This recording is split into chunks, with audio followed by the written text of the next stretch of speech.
Mais fatigue, c'est polysémique, ça peut vouloir dire plein de choses. Genre, t'as pas dormi cette nuit ou t'as passé une journée assez dure, comme tu me le disais tout à l'heure, ou en tout cas assez longue. T'es fatigué. Est-ce que ça veut dire que je parle de la même fatigue que toi quand je suis dans le cadre sportif? Non, pas nécessairement. Que ça soit scientifique, dans le sens de chercheurs, laboratoire et études de labo, ou alors recherche de vérité à travers l'empirisme du terrain, tu ne pourras jamais compléter le tableau de l'individu ou ce puzzle de l'individu au complet. Un petit peu plus loin que les 90 degrés, je semble produire un tout petit peu plus de force. Sauf au niveau du ischio-jambier, qui a l'air de nous péter les bonbons, parce que a priori, lui, il préfère légèrement les petites longueurs musculaires.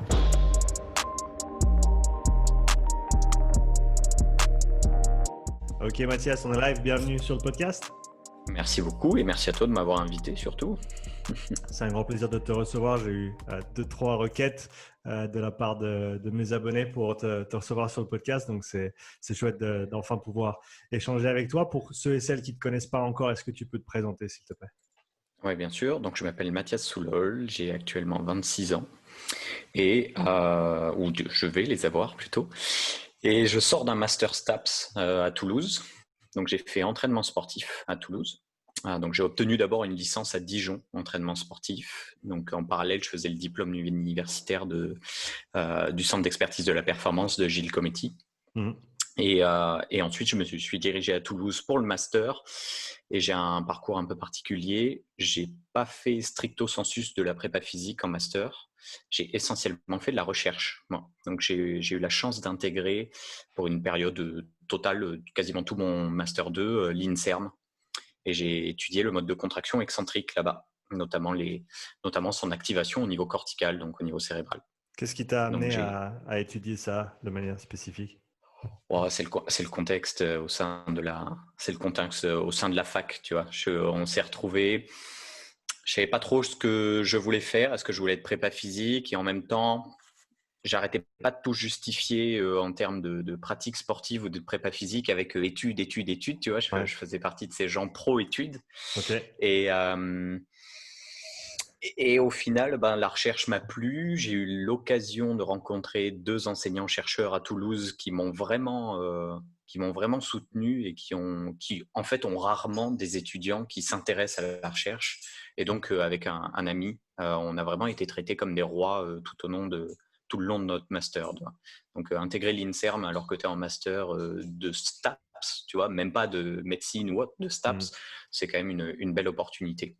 Donc, c'est plutôt ces enseignants-là qui m'ont guidé vers cette voie de recherche. Tu peux les citer si tu veux. Ah oui, pourquoi pas, David Amarantini et Julien Duclé, quoi. Donc, essentiellement Julien Duclé, donc c'est 2 chercheurs en biomécanique et en neurophysiologie de l'INSERM à Toulouse, mais également de la faculté de STAPS à Toulouse également. Entre le moment où tu as commencé à vraiment te plonger dans la recherche et à vraiment, on va dire, pratiquer dans ce milieu-là, quelles ont été tes plus grandes réalisations? Ce que je cherche à savoir, c'est vraiment le delta qu'il y avait entre, on va dire, la façon dont tu voyais le monde, où tu voyais les choses avant d'entrer dans ce monde-là. Et ensuite, qu'est-ce qui a changé peut-être une fois que tu es arrivé dans ce monde des études, etc. Je suis pas sûr qu'il y ait beaucoup de choses qui aient changé parce qu'en réalité, avant d'intégrer la faculté de Dijon en licence 3 entraînement sportif, j'étais à Rodez, donc une petite ville pas très très loin de Toulouse. Et à Rodez, je faisais STAPS en éducation et motricité pour être enseignant en EPS. Et même à cette période-là, j'avais quand même un gros penchant pour ou une certaine forme d'appétence pour la physiologie, la biomécanique. Et donc, j'ai essayé de quand même de trouver des auteurs qui puissent justifier ma pratique sur le terrain. Bon, là, en l'occurrence, en tant qu'enseignant, et j'ai eu le droit à mes stages également. Mais donc, tu vois, il n'y a pas eu un gap si différent que ça. J'ai toujours aimé la physio, j'ai toujours aimé un petit peu la bioméca, bien que j'en ai chié quand même avec la bioméca. Et tu vois, tout ce monde-là me plaisait. Et pour moi, science était égal à vérité, tu vois. Donc, il fallait tout justifier par la science. Et au final, la licence à Dijon m'a permis de rencontrer des enseignants-chercheurs qui sont à la fois préparateurs physiques et à la fois chercheurs. Donc, il y avait vraiment les 2 bords et j'ai bien vu à ce moment-là, ça a été, je pense, une de mes plus grosses claques que tout ne pouvait pas se justifier par la science et que même si on avait un raisonnement qui était basé sur une certaine forme de rigueur scientifique, il n'y avait pas l'étude pour chacune de tes situations en prépa physique. Et c'était ça, c'est la plus grosse illusion que j'avais. Je pense que c'était celle-ci et elle s'est fait éclater à Dijon en licence entraînement sportif. D'où elle est venue cette illusion-là, en gros, de traiter la science comme une religion, plus ou moins, si on peut le dire comme ça? Ouais, non, si, un petit peu, ouais. Un petit peu. Non, je sais même pas d'où elle est venue. Je sais pas d'où elle est venue parce que t'as besoin je pense que quand tu es en licence, que tu es étudiant, là en l'occurrence, que tu manques d'expérience sur le terrain, tu as quand même besoin de te faire rassurer par quelque chose que tu connais, quoi, par un contexte qui est relativement confortable pour toi. Est-ce que tu penses que c'est ça pour la majorité des gens qui les pousse à, on va dire, se plonger corps et âme dans une façon de voir les choses et ensuite de se retrancher et de ne pas vouloir en sortir? C'est je veux dire la confortabilité, mais ce n'est pas un mot en français. Je ne crois pas en tout cas, moi, bah, voilà, je l'invente. Non, le confort, Le ouais. confort. Mm. Le confort de savoir ce qu'on a autour de nous, de savoir comment ça marche, de savoir ce qui se passe. Et en gros, c'est ça, c'est se raccrocher à un modèle qu'on comprend. Parce que dès le moment où tu essayes de mettre à jour ton modèle, tu vas voir qu'il est plein de défauts. Ça va te forcer à remettre en question ce que tu crois et ce que tu sais. Et ça, c'est Ouais. peut-être pas une chose aisée pour des gens qui débutent dans le milieu. Comme tu viens de le faire signaler à juste titre et de manière pertinente, c'est que ça demande beaucoup d'efforts de remettre en question ce que tu as déjà construit. En fait, je pense qu'à un moment, on se rend compte des efforts justement qu'on a fournis pour construire le modèle auquel tu adhères à l'heure actuelle.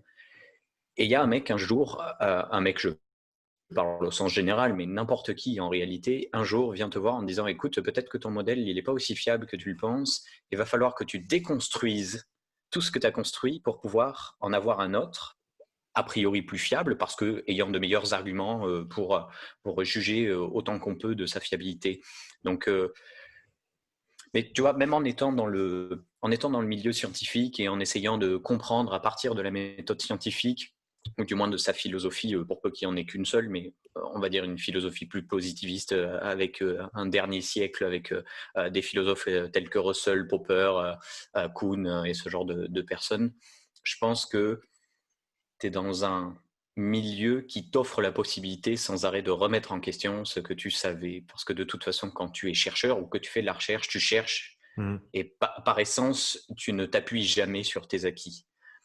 Donc quand tu arrives à appliquer ce genre de pensée, je pense que tu es un peu moins biaisé. En tout cas, je l'espère, c'est peut-être naïf de ma part, mais j'espère que tu es un peu moins biaisé que d'autres modèles qui n'auraient pas cette vertu de la recherche systématique de l'erreur. Comme tu as dit, de manière idéale, et si on suit la philosophie de la méthode scientifique, on doit constamment remettre en question. Ben House dit toujours science is chipping away at untruths. C'est jamais des vérités, c'est en fait, on enlève des non-vérités. Pour cisailler ou pour couper ou pour tailler la roche, si on veut, pour gentiment commencer à percevoir, à voir ce qu'il en est de la potentielle vérité qu'on ne connaîtra jamais de manière complète et exacte. Probablement pas, non. Ouais.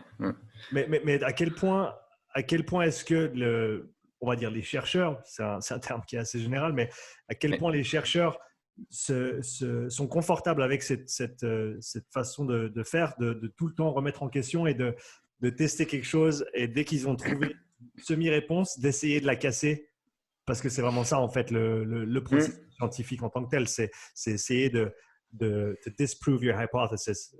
Ouais, c'est ça. Ouais.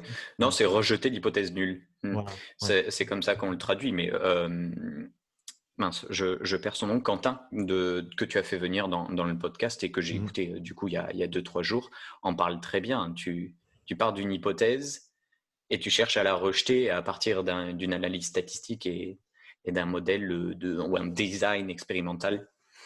Donc c'est ça qu'on cherche à faire. À quel point les chercheurs sont à l'aise avec ce point-là? A priori, ils ont tous adopté, en tout cas dans les sciences interventionnelles ou dans les sciences biologiques, physiologiques et autres, parce que en physique, je ne sais pas comment ça marche, ni en mathématiques, tu vois. Donc je suis très loin de ces milieux, donc je ne vais pas parler pour eux.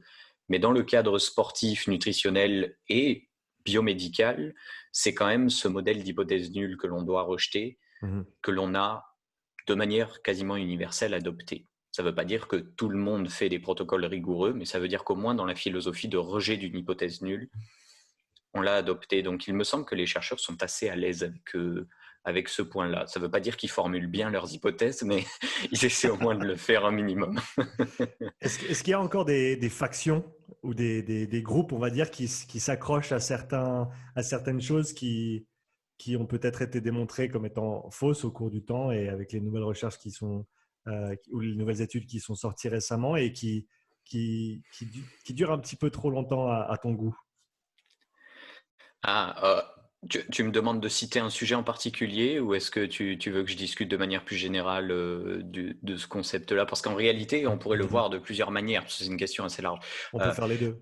Ok, très rapidement sur le général, et puis ensuite j'essaierai de trouver un exemple du mieux que je peux. Mais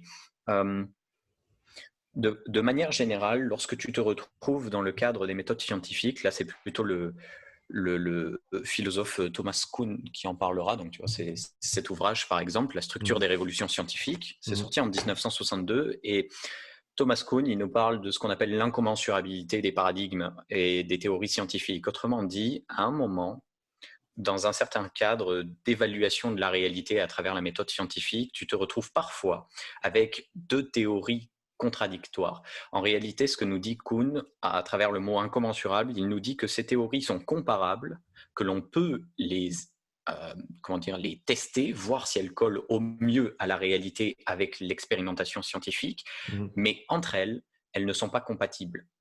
Okay. Et donc, il y a au cours du temps une recherche systématique et effectivement, comme tu dis, une certaine forme de camp qui se forme sur certaines des théories et il arrive que parfois, il y ait certains groupes de chercheurs qui soient généralement minoritaires, qui n'admettent pas le consensus scientifique actuel. Et généralement, alors ça serait très difficile de définir ce qu'est un consensus scientifique parce qu'en fait, il y a tout un arsenal à la fois politique et expérimental qui rentre en jeu et je pense que je suis bien mal placé pour parler de ce genre de choses. Mais s'il y a un jour un consensus scientifique, alors, généralement, quand on choisit d'entrer dans un paradigme, on cherche à l'épuiser jusqu'au bout. Tant qu'il n'est pas épuisé, il n'apparaît pas rationnel de vouloir changer de paradigme pour aucune raison apparente, si ce n'est que d'autres individus ont proposé une autre théorie. Donc, tu rentres dans une théorie, tu cherches à la démonter et donc à tester les hypothèses nulles au fur et à mesure que tu avances dans la compréhension de cette approximation-là de la réalité.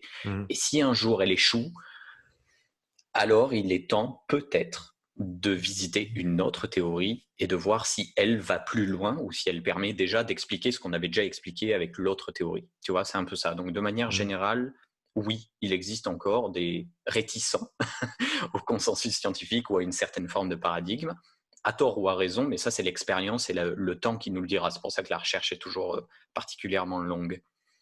Et si je dois donner un exemple précis,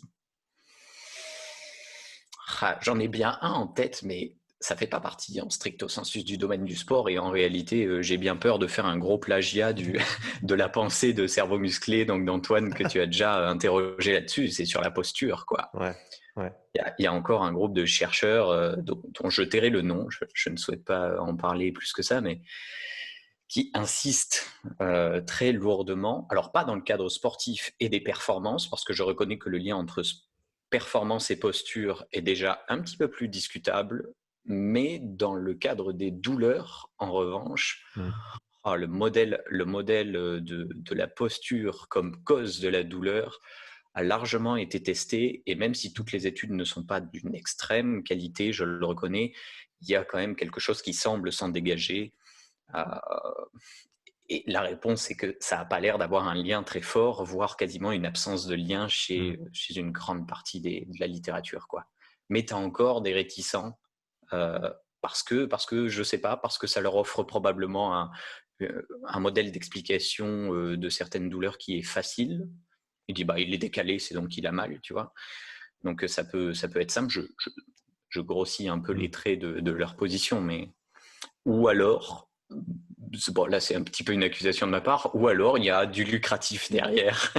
Et ça serait con de changer d'avis et de plus se faire cet argent avec ce genre de discours. Ouais, peut-être Mais bon, une justification pour le travail qu'on fait ou la façon dont on pratique ou ouais, certaines méthodes qu'on utilise qui sont peut-être très particulières ou différentes de ce que le consensus sportif ouais. utiliserait. Si on revient maintenant dans le temps, quels sont les plus grands changements de paradigme dont tu as connaissance dans ce qui est de la science du sport dans ces, je sais pas, 10, 20 dernières années? Euh, hein. Alors, je suis assez mauvais là-dedans parce que historiquement, j'ai toujours des gros problèmes à retenir les infos. J'en ai un qui m'a bien plu et que j'avais avant de toute façon, c'est celui de l'acide lactique et du lactate. Ok. Ça, je pense que ça fait vraiment comme cause de l'acidose métabolique et comme vraiment comme acidifiant, tu vois, de l'organisme. L'acide lactique, il a la peau dure. Hmm. Donc, à titre d'info, pour ceux qui nous écouteraient et qui ne le sauraient pas, ben, on ne produit pas d'acide lactique dans le muscle. On a l'air de produire des lactates. Et l'acidification ou l'acidose métabolique est mis sous réserve très probablement du lien entre NADH et NADH+, tu vois, et c'est la Hmm. libération du proton. En tout cas, c'est Robergs en 2004 dans le Journal of Applied Physiology qui nous en parle, donc c'est une revue là-dessus. Et puis, il y en a d'autres. Il y a la shuttle théorie de Brooks. Bon, bref, il y en a à côté. Donc ça, c'est vrai que c'est un changement de paradigme relativement fort dans les sciences du sport, où on arrête d'accuser l'acide lactique comme étant le mot, l'origine de tous les mots dans le cadre sportif, tu vois. Le grand méchant, ouais. C'est ça, le grand méchant. Je parlerai pas, j'ai un autre exemple en tête, mais je parlerai pas de changement de paradigme au sens strict. Euh, j'ai bien en tête celui de la fatigue neuromusculaire, Hmm. où on est passé d'un vieux modèle, ou en tout cas vieux modèle, les premiers instants d'étude de la fatigue neuromusculaire a essentiellement été porté sur les cellules musculaires de manière isolée. Ouais. Je pense notamment aux travaux d'une dame qui s'appelle Brenda Biglan-Ricci et qui a largement fait avancer les connaissances dans dans ce gros thème de la fatigue neuromusculaire et des causes de l'arrêt de l'effort. Vu que c'est un de tes sujets de prédilection, est-ce que tu pourrais tout d'abord définir fatigue neuromusculaire? Qu'est-ce que ça veut dire? Qu'est-ce qu'on veut dire par là? Et ensuite, peut-être parler de Ok. cet ancien paradigme et de maintenant où on en est en termes de connaissances de par la Ok. recherche qui a pu être faite. Ouais, alors c'est un très vaste sujet, donc je vais essayer d'être rapide et concis, parce qu'effectivement j'en ai fait une formation assez longue, donc je pourrais pas la résumer en même pas une heure, mais l'idée c'est la taxonomie, je pense que la plus adaptée à l'heure actuelle, en tout cas dans le cadre de la musculation, c'est celle que proposaient Roger Enoka et Jacques Duchaton en 2016. Ces messieurs, ils partent du principe d'un grand mot qui veut dire fatigue. Mais fatigue, c'est polysémique, ça peut vouloir dire plein de choses. Genre, t'as pas dormi cette nuit ou t'as passé une journée assez dure, comme tu me le disais tout à l'heure, ou en tout cas assez longue. T'es fatigué. Est-ce que ça veut dire que je parle de la même fatigue que toi quand je suis dans le cadre sportif? Non, pas nécessairement. Donc, dans ce mot polysémique de fatigue, il y a, pour Roger Enoka et Jacques Duchateau, deux choses à distinguer. La fatigabilité des performances, celle que je peux mesurer de manière généralement objective, et la fatigabilité perçue par l'individu. Dans cette fatigabilité des performances, je peux à nouveau faire une sous-catégorie qui est soit l'activation musculaire, et là on parlera plutôt du système nerveux central, donc d'origine centrale en termes de fatigue. Pour être un peu plus précis, ça veut dire en amont de la jonction neuromusculaire. Donc au niveau du nerf, j'ai mon axone qui débarque au niveau de mon muscle, ça fait une synapse neuromusculaire, donc entre le neurone et le muscle, et entre les deux, tout un tas de réactions, notamment avec le neurotransmetteur qu'on appellera acétylcholine. Et donc, avant cette jonction neuromusculaire, c'est plutôt d'origine centrale, et en aval de la jonction neuromusculaire, donc après, on considérera que ça sera périphérique. Et donc ça, c'est les deux sous-composants de la fatigabilité des performances. En fatigue neuromusculaire, on étudie soit le central, soit le périphérique, soit les deux en même temps. Donc avec tout un tas de méthodes. Je ne sais pas si tu veux que je les décrive, mais ça ferait un peu. Ouais, ok.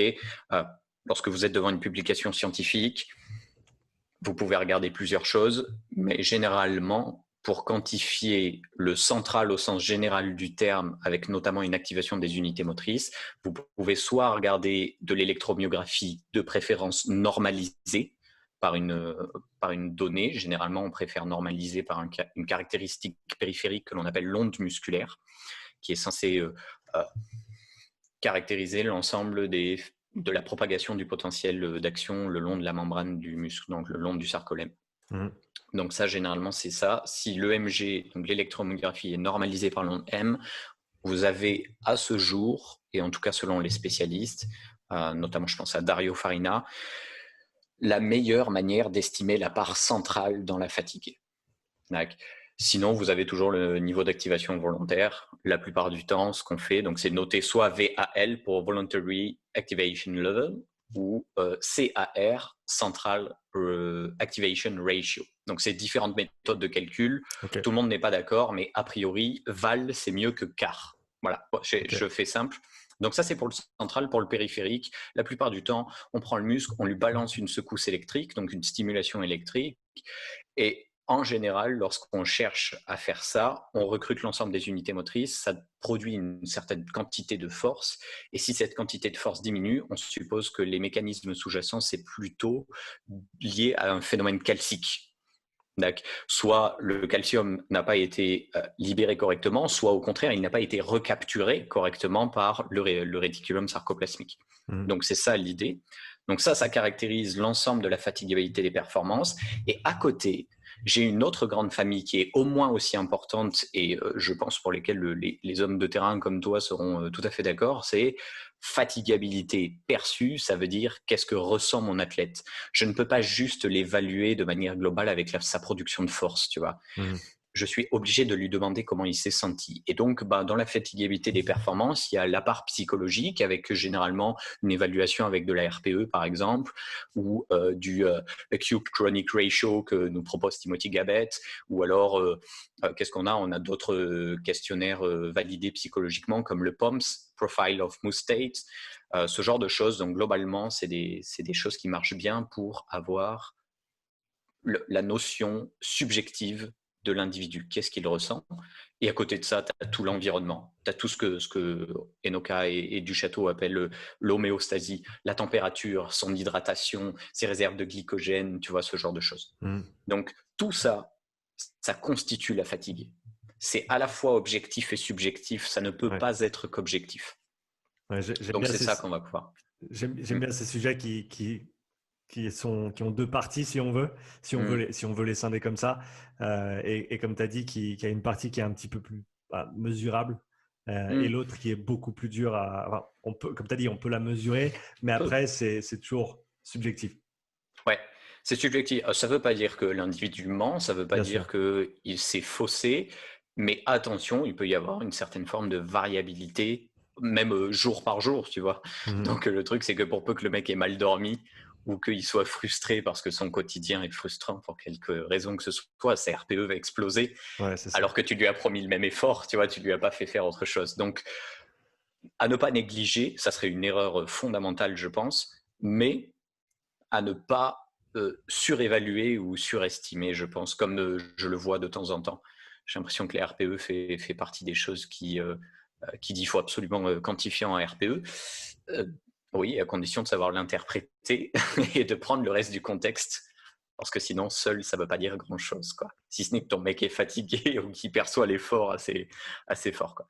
Ouais, c'est intéressant. Et comme tu as dit, je pense que c'est important de regarder les deux et de voir si, comme c'est quelque chose d'assez simple, même sans outil de mesure nécessairement en termes de fatigue de la performance. Si tu vois que série 1, ils arrivent à faire 10 répétitions, disons qu'ils gardent 2 répétitions en réserve parce qu'on va garder ça comme norme ou comme standard.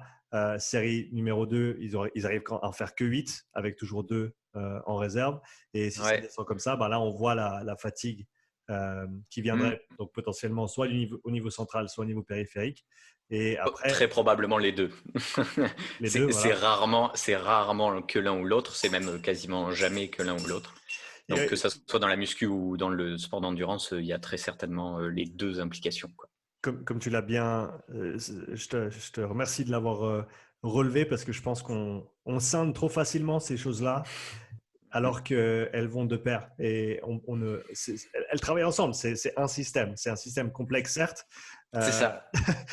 C'est ça. Voilà, un système un système de systèmes complexes, mais ça marche tout Mm. ensemble. Il y a tout qui se parle Mm. au niveau cellulaire, au niveau mécanique. C'est Il y a ça. énormément de choses qui se passent, donc on ne peut pas dissocier les deux. Et pour revenir au point initial, donc, mais on a quand même la partie humaine à gérer. On ne peut pas juste regarder les chiffres. Et donc, quand on travaille avec un Non. client, avec un athlète, on se doit d'aussi savoir ce qui est ressenti au niveau de la personne. Ouais, Et comme tu as dit, prendre les deux ensemble, ça nous permet d'avoir, on va dire, la vue d'ensemble la plus c'est ça. potentiellement la plus juste possible. Mais tu sais, j'ai l'habitude, là c'est une référence que je fais avec un livre de Michel Dufour qui a travaillé sur la planification, ou qui avait produit un livre sur la planification, et la couverture de son livre c'est un puzzle. Et j'ai tendance à voir la préparation physique comme un puzzle. Tu ne pourras, à mon avis, que ça soit scientifique, dans le sens de chercheur, laboratoire et études de labo, ou alors recherche de vérité à travers l'empirisme du terrain, tu ne pourras jamais compléter le tableau de l'individu ou ce puzzle de l'individu au complet. Ça me semble être une illusion auquel certains font référence, mais je pense que c'est complètement illusoire. Par contre, en te garantissant d'une part l'évaluation subjective et l'évaluation objective, tu fais en sorte d'avoir dans ton camp le maximum de pièces disponibles pour avoir le tableau le plus réaliste de l'individu. Je veux dire, tu vis pas avec lui, tu manges pas avec lui, tu couches pas avec lui, donc tu sauras jamais ce qu'il en est réellement. Par contre, tu peux faire en sorte que dans le cadre de la préparation physique et du sport, avoir le maximum de pièces pour au mieux juger de son avancée, au mieux prévoir et anticiper quels seront ses futurs progrès, quel est son potentiel et ainsi de suite. J'adore le fait que tu apportes l'idée du puzzle. Ça fait, je pense, 2-3 semaines maintenant. Ça m'est venu en parlant avec, je ne me rappelle plus qui, mais en gros, on va dire en ordre de magnitude ou deux plus haut que l'individu et le puzzle au niveau de l'individu, mais le puzzle au niveau des connaissances qu'on peut acquérir au cours du temps et du modèle qu'on peut se former du monde et de ce qu'il en est vraiment. Comme tu as dit, on n'aura jamais le puzzle complet. Il y a trop de pièces, il n'y Je a pas crois pas, assez de non. temps. Ouais. Et il y a encore trop de pièces qui n'existent même pas encore. Oui, Par tout à contre, fait. on a Ouais. notre partie du puzzle qu'on a pu construire jusque-là. Il y a toujours des pièces flottantes, dans le sens où on voit des choses, on voit des concepts, des méthodes, des pratiques qu'on ne comprend pas encore. Et c'est peut-être simplement qu'on n'a pas les pièces qui nous permettent de joindre, pas encore les pièces qui nous permettent de joindre notre modèle à cette idée qui est un petit peu plus loin, qui est peut-être pas très loin de la nôtre, mais on n'a simplement pas le pont et les pièces entre deux qui nous permettent de Ouais. la ramener et de la raccrocher à tout ça. Bon, si ça peut te rassurer ou rassurer d'autres, même la méthode scientifique qui est a priori la meilleure façon d'aborder le monde, en tout cas de la manière de l'approximer, il me semble la plus pertinente et la plus rigoureuse, même eux l'ont pas, quoi. Tu vois. Ouais. Et c'est ça. Tu ne pourras jamais avoir, je veux dire, même questionner juste la notion de vérité et la notion de réalité, ça demande déjà de partir avec des pièces manquantes, tu vois. Donc, Ouais. mais bon, c'est pas grave, c'est pour ça qu'on cherche et c'est pour ça qu'on aime ce qu'on fait. C'est aussi une manière de rendre un petit peu excitant notre quotidien de chercheur, que ça soit sur le terrain ou que ça soit de la performance, que ça soit d'un mécanisme physio, qu'importe, on est tous dans le même panier, quoi. Là-dessus, je pense. Ouais. Et donc pour revenir sur la fatigue neuromusculaire, est-ce que tu peux parler maintenant du processus, peut-être de l'évolution de la Mm. pensée autour des causes de la fatigue neuromusculaire au cours du temps? Ouais. Alors, à l'initiale, effectivement, dans les années 70-80, Brenda Biglan-Ritchie, elle a une tendance à évaluer d'abord ce qu'est la fatigue. D'autres l'avaient fait un petit peu avant, mais c'est vraiment une pionnière dans les méthodes dont on a d'aborder la fatigue au sein d'une cellule musculaire.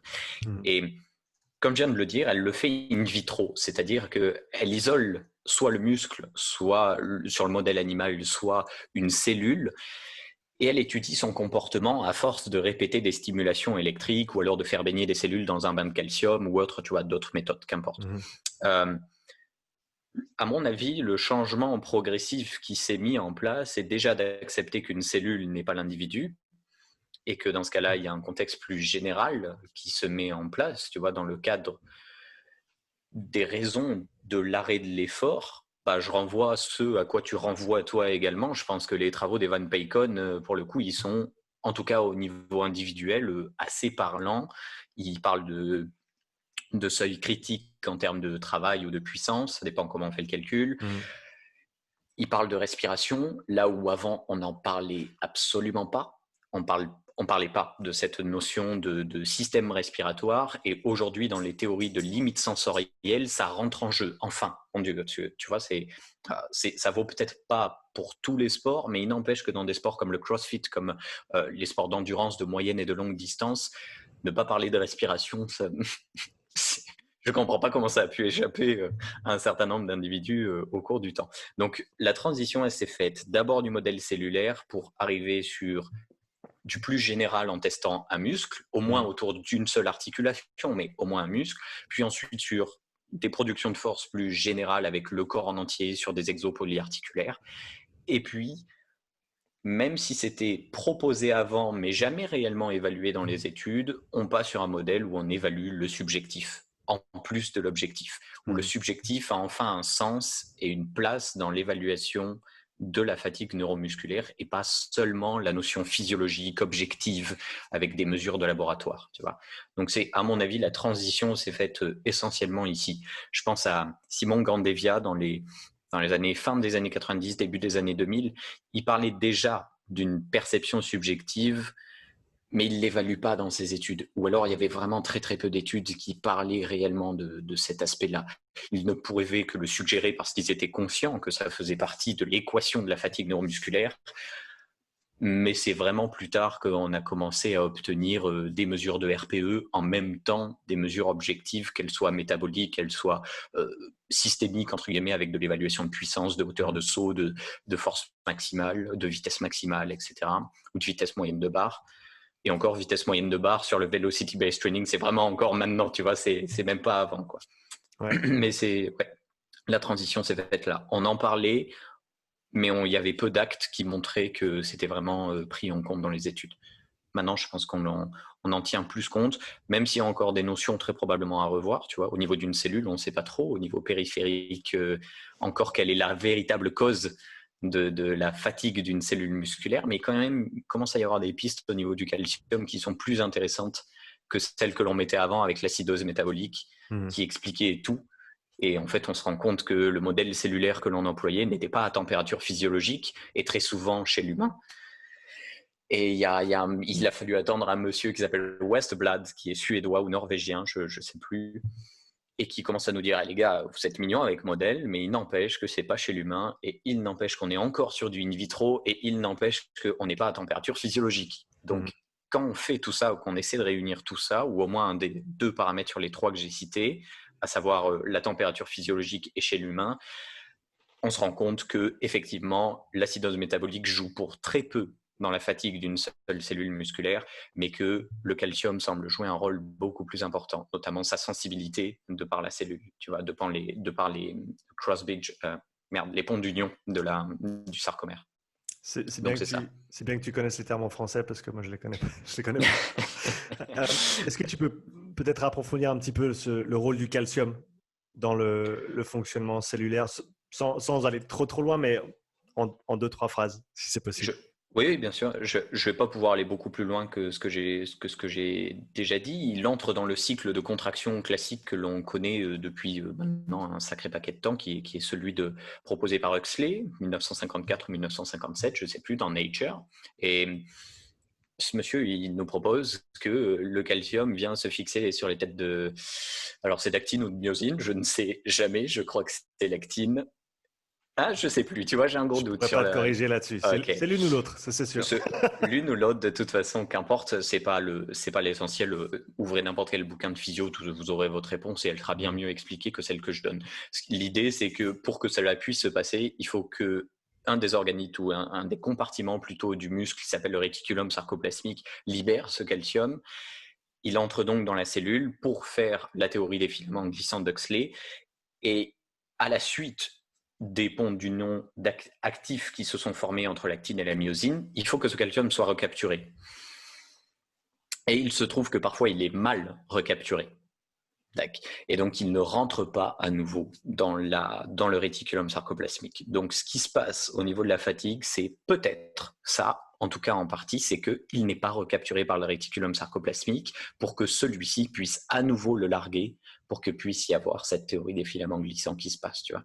Donc, en partie ça, et d'autre part, il pourrait, pour des raisons dont j'ignore complètement la cause, en tout cas, je ne l'ai pas lu, il se pourrait que les ponts d'union d'actine-myosine soient, avec la fatigue, moins sensibles à ce calcium, tout simplement. Donc, soit il y en a moins qui est libéré, soit c'est directement les protéines contractiles qui sont moins sensibles, mais c'est ça qui a l'air de se passer. En tout cas, c'est ça qu'on pense comme cause majeure de la fatigue au niveau cellulaire. C'est peut-être un niveau au-dessus ou deux niveaux au-dessus par rapport on va dire l'échelle à laquelle on regarde les choses. Pour toi, le rôle de l'oxygène ou du manque d'oxygène dans la fatigue au niveau périphérique, ça joue comment? Je ne sais pas. C'est un point sur lequel je suis très très mauvais. Et c'est très récemment que je m'intéresse peut-être un petit peu à ce que fait PyCon et à ce qu'il propose comme vision. Et je reconnais que pour le moment, non seulement je comprends pas ce qu'il dit, mais en plus de ça, je suis vraiment ignare sur ces phénomènes physio. Donc là, navré, je ne peux pas répondre à ta question. J'ai peut-être de tête, je vais essayer je vais le traduire en français, mais en anglais, c'est the Oxygen Conforming Response. Ok, C'est un une papier réponse conforme de de l'oxygène, ouais. l'oxygène, voilà. Et en gros, si je me trompe pas, je me trompe sûrement, donc allez lire le papier, mais en gros, moins il y a d'oxygène,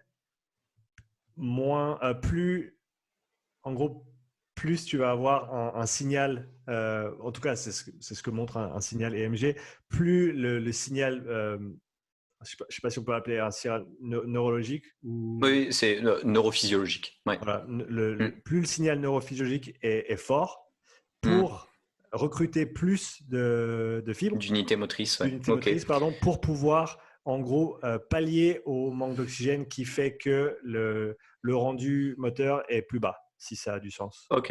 Oui, oui, là comme ça a du sens. Ça a du sens. Je serais curieux de voir le papier. Si tu Mhm. l'as, n'hésite pas à me l'envoyer. Je- je- il me semble que je l'ai, donc je te l'enverrai Ah ben, l'enverrai avec grand avec plaisir. plaisir. Merci. Et au niveau donc de l'échelle dont je parlais avant, l'oxygène est quand même un ou deux crans plus haut, entre guillemets, dans le sens par rapport au calcium, dans le sens où on a une échelle Mm. un peu plus grande. C'est juste ou pas? Je sais même pas si c'est juste. Oui, probablement. En réalité, je suis tellement mauvais sur ces notions de physio que je sais même pas à partir de où l'oxygène vient agir. Est-ce Mhm. que c'est au même niveau que le calcium? En tête, j'ai non. Ouais. Je partirais plutôt sur ce que tu dis, c'est-à-dire un petit peu en amont, notamment avec les substrats énergétiques. Donc moi, je m'arrêterai là, mais je ne sais pas du tout, tu vois, comme je suis ignorant sur le sujet. Ouais. Je pense à un deux crans au-dessus, comme tu le précises, mais je ne pense pas que ça soit à l'intérieur de la cellule même que l'oxygène vienne et un jouet à rôle. Enfin, en tout cas, pas au niveau des pompes d'actine-myosine. Mhm. Si on devait conclure ce sujet de la fatigue neuromusculaire pour toi, de manière concrète et pratique pour les coachs, pour les préparateurs physiques, Mm. qu'est-ce qui est important à retenir et quelles sont ou ses applications sur le terrain? Ok, la première chose que j'ai tendance à dire aux coachs ou aux préparateurs physiques, ou même à moi, hein, parce que je le suis un petit peu en parallèle, c'est on s'en fiche que ça soit central ou périphérique.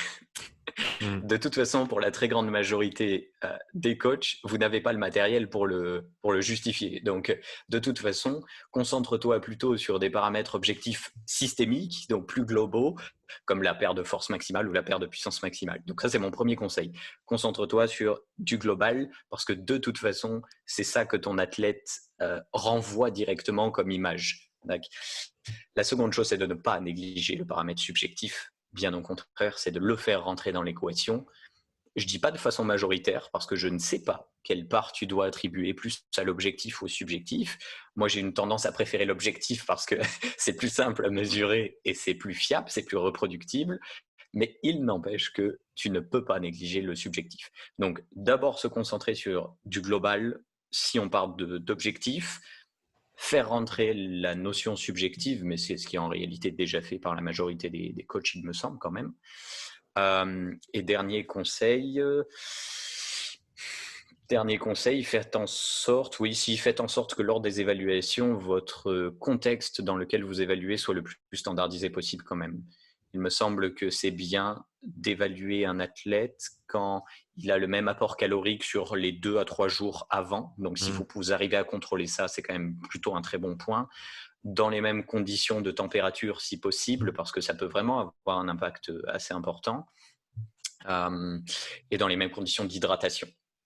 Donc ça, c'est déjà généralement les principaux points. C'est standardiser votre évaluation pour éviter d'avoir le maximum de biais possible qui pourraient perturber l'évaluation, justement, et ses résultats. Prendre en compte le subjectif et prendre du systémique pour l'objectif et pas forcément se casser la tête avec est-ce que c'est central, périphérique, à quel point ça l'est. On s'en fiche, de toute façon, vous n'y avez pas accès pour la plupart du temps. Voilà. Cet épisode est présenté par Strength Coach Network, la meilleure plateforme d'éducation et de développement pour les coachs et les préparateurs physiques. Strength Coach Network propose plus de 200 heures de contenu vidéo éducationnel présenté par des coachs à la pointe de la performance sportive tels que Dan Pfaff, Derek Hansen, Carl Dietz et Buddy Morris. Si tu cherches à améliorer tes connaissances et tes compétences, tu trouveras tout ce qu'il y a à savoir sur le développement de la vitesse, l'agilité, la pliométrie, l'endurance, la réathlétisation, la programmation et bien plus. Strength Coach Network te permet également d'échanger avec des centaines de coachs aux 4 coins du globe, du niveau amateur jusqu'aux plus grands coachs de NFL, NBA et MLB. Tu peux poser tes questions, répondre à des conversations engageantes et obtenir de précieuses informations auprès des leaders de la performance sportive.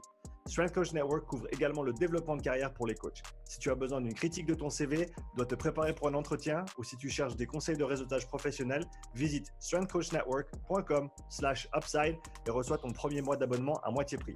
Va maintenant sur strengthcoachnetwork.com/upside pour bénéficier de cette offre exclusive. Est-ce qu'on peut parler un petit peu plus de la neurophysiologie de la contraction musculaire? Oui, si tu veux. Ouais. Je le veux, allons-y. Parfait. Il a dit oui. Yes. Il a dit oui. Allez, c'est parti. Dis-moi tout. Est-ce que tu veux que j'attaque le sujet en général ou est-ce que, comme tu veux, est-ce que tu as une question particulière en tête? Pas encore. J'attends que tu en dises un peu plus. Pas encore. Ça marche. Je vais parler du coup de ce que je connais le mieux, à savoir de ce que j'ai étudié à l'INSERM dans cette notion de neurophysiologie. Moi, j'ai étudié la contraction excentrique. Donc, c'est ça mon sujet d'étude essentiellement. Et ce qui est, à mon avis, réellement intéressant, c'est de savoir pourquoi je l'ai étudié. Tu vois, pourquoi on m'a proposé, en tout cas, de l'étudier. C'est qu'elle est quand même assez particulière, contrairement à d'autres modes de contraction. La majorité des études se fait dans le cadre isométrique, pour des raisons évidentes de simplicité de mise en place du mode de contraction. Le truc, c'est qu'on se rend compte que, comparé à l'isométrie et au concentrique, l'excentrique permet de produire plus de force pour un moindre coût métabolique. Ça, c'est quand même extraordinaire, tu vois. C'est un mode de contraction qui demande moins, mais qui donne plus. J'aimerais bien que la société soit comme ça, tu vois, comme le mode de contraction excentrique.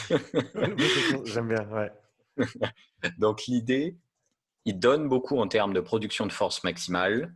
Il semble pas ou peu influencé par la vitesse que tu lui mets. Donc, tu es capable sensiblement de produire la même force maximale, quelle que soit ta vitesse angulaire, ce qui n'est pas du tout le cas du concentrique. Le concentrique, il y a une relation force-vitesse qui existe, ou moment vitesse angulaire pour être plus exact sur le plan biomécanique. Et ce qu'on se rend compte, c'est que quand on s'amuse à regarder là, pour le coup réellement sur le plan neurophysiologique, c'est que mon électromyographie normalisée, qui est censée représenter la part centrale d'activation des unités motrices, elle est moindre également. Et tu fais, ah merde, et ça vient d'où? Et donc du coup, il y a un paquet de chercheurs qui se sont interrogés sur le sujet et qui semblent mettre en avant qu'au niveau de la moelle épinière, au niveau du motoneurone alpha dans la moelle épinière, donc on appelle ça le rang spinal, tout le compartiment spinal, eh bien l'excitabilité est moindre. Donc peut-être que les gens ne sont pas très familiers avec la notion d'excitabilité, donc je vais essayer de la simplifier au maximum. J'aime bien donner l'exemple du téléphone. Votre téléphone va bientôt, pas encore, mais bientôt être capable d'aller jusqu'à la 5G. La 5G, c'est les capacités du téléphone. Mais pour vous rendre sur Instagram, vous n'avez pas nécessairement besoin de la 5G. Donc, vous pouvez très bien être à un seuil en dessous. D'accord? Mais il faut quand même un seuil minimum pour que la réponse, pour que l'acte d'aller sur Instagram se fasse. Et donc, l'excitabilité, c'est un petit peu pareil. C'est-à-dire, c'est le seuil à partir duquel on enregistre une réponse. En dessous de ça, on n'enregistre pas de réponse. Donc, quand l'excitabilité diminue, cela signifie qu'il faut plus pour accéder à Instagram. Et quand l'excitabilité augmente, il faut un petit peu moins pour accéder à Instagram. Donc, l'idée, c'est un petit peu ça sur le plan neurophysiologique. Donc, je sais pas si c'est… Ouais, est-ce que ça a quelque chose à voir? Ce qui me vient en tête, et j'ai peut-être tort, mais ce qui me vient en tête, c'est le Hahnemann Principle. Oui. Donc, Alors, est-ce que ça a à non, voir avec ça ou pas? Oui, le seuil de recrutement des unités motrices, Ouais. c'est un peu ça, effectivement. Là, ça D'accord. dépend de la taille des axones, ça dépend de la taille des unités motrices en elles-mêmes. Mais oui, l'idée, c'est ça, c'est l'idée de seuil. C'est un seuil à partir duquel l'unité motrice semble être engagée ou semble être recrutée, alors qu'avant, elle ne l'était pas. Bon, ben là, c'est sensiblement la même chose. C'est un seuil à partir duquel on enregistre une réponse au niveau spinal, là, en l'occurrence. Donc, si on prend par exemple, prenons un squat. On Hmm. a la phase excentrique et ensuite Oui. on a la phase concentrique pour faire très très simple. Hmm. Ouais. Quels sont avec une charge qui sera la même sur les deux phases, Hmm. quels sont les changements qu'on verra au niveau neurophysiologique entre la phase concentrique et excentrique? Là, comme ça, j'aurais tendance à te dire, je ne sais pas, ou on ne sait pas de manière globale. À ma connaissance, les mouvements de ce type-là, c'est-à-dire tels que toi et moi, on les pratique dans le monde sportif, c'est très peu étudié, parce que si jamais j'observe une différence, je ne sais pas si c'est dû à l'excentrique ou si c'est dû au concentrique. Mhm. Donc en fait, en tant que chercheur, tu es obligé de séparer les deux modes de contraction. Et quand je m'amuse à séparer les deux modes de contraction, c'est là que j'observe réellement les différences. Et ces différences au niveau spinal, c'est que l'excitabilité spinale diminue en excentrique. Autrement dit, si je veux arriver, enfin comment dire, euh, il y a moins, il y a moins de signal électrique Mhm. au niveau de la moelle épinière pour l'excentrique. Mais il y a quand même plus de force. Ça, on ne comprend pas encore d'où ça vient? Le plus de force? Si, quand même, on commence à avoir une vague idée. Les premières propositions, c'était directement au niveau périphérique, directement au niveau de la cellule musculaire. On proposait comme essentiel participant ou contributeur plutôt de la force maximale produite en excentrique, la protéine géante que l'on appelle la titine. Mhm. Ou très certainement, tu l'as vu sous le nom de connectine parfois, tu vois. Les deux, de toute façon, c'est la même chose. Et seul, isolée d'une cellule qu'on pourrait étirer ou pour laquelle on ferait varier la longueur, elle n'est pas suffisante pour expliquer cet écart de force max entre Mhm. l'excentrique, l'isométrique et le concentrique. Et donc, ce que propose Walter Herzog, Grandier, il y a Linsed aussi, il y a d'autres chercheurs comme ça, Rassier également, ils proposent que la titine ne soit pas juste une protéine complètement passive et comme une espèce d'élastique, mais plutôt qu'elle est en réalité un petit peu active et qu'elle aussi, elle a une sensibilité au calcium et que lorsque le calcium rentre au niveau des ponts d'actinosine, donc rentre dans le sarcomère, entre guillemets, qu'il sort du réticulum sarcoplasmique, alors la titine change de conformité, c'est-à-dire qu'elle change de forme, entre guillemets, et une partie de la titine viendrait se fixer sur les filaments d'actine. Et donc, sur ces filaments d'actine, si tu vois, j'ai un élastique dans les mains, tu vois, je me rapproche de la caméra. En fait, j'éloigne cet élastique. Donc, j'oublie qu'on est en podcast et qu'on n'est pas nécessairement en vidéo. Mais bon, l'idée, c'est que Pour ceux qui écoutent, allez regarder la vidéo sur YouTube. Voilà. ça sera plus simple. Ça sera plus simple. Donc, cet élastique, je peux le tirer. Ça, c'est la titine classique, d'accord, telle qu'elle est mise de manière passive. Et en Mhm. fait, dans le modèle d'Herzog en 2015 dans Frontier in Physiology, il propose que lorsque le calcium entre dans la cellule, une partie vient se fixer sur l'actine. Et comme une partie vient se fixer sur l'actine, la partie extensible de la titine soit en réalité très réduite en Mhm. termes de taille. Et comme il y a une réduction de la taille, ben en fait, c'est exactement comme sur un élastique. Si vous le prenez à partir du centre de l'élastique pour tirer, vous avez plus de résistance pour une moindre variation de longueur. Mhm. Donc, c'est ça l'idée. Donc, pour le moment, l'explication la plus rationnelle que l'on ait, compte tenu du paradigme dans lequel on est, c'est-à-dire de la théorie des filaments glissants de Huxley, c'est ça qui semble être le plus probable pour produire de la force en excentrique. Et donc, quelle est la conséquence de ces faits-là dans un contexte d'entraînement? Pourquoi est-ce qu'on s'orienterait vers pourquoi est-ce qu'on se focaliserait sur peut-être certains entraînements ou certains exercices ou certains peut-être temps de l'année ou blocs d'entraînement par rapport à notre compétition? Pourquoi est-ce qu'on voudrait favoriser le travail excentrique? Il peut y avoir plusieurs raisons. Je vais en énoncer plusieurs et je vais dire si elles sont valides parce qu'en fait, elles ont traversé les âges et on va voir si elles sont valides ou pas. La plupart du temps, on mettait en avant que l'excentrique était absolument essentiel pour faire du muscle. Parce que comme il produit plus de force, plus de tension mécanique et plus de tension mécanique, plus d'hypertrophie. La méta-analyse la plus solide et la plus rigoureuse que l'on ait à l'heure actuelle, c'est celle de Brad Schoenfeld en 2017 dans le Strength and Conditioning Journal, Journal of Strength and Conditioning Research, pardon.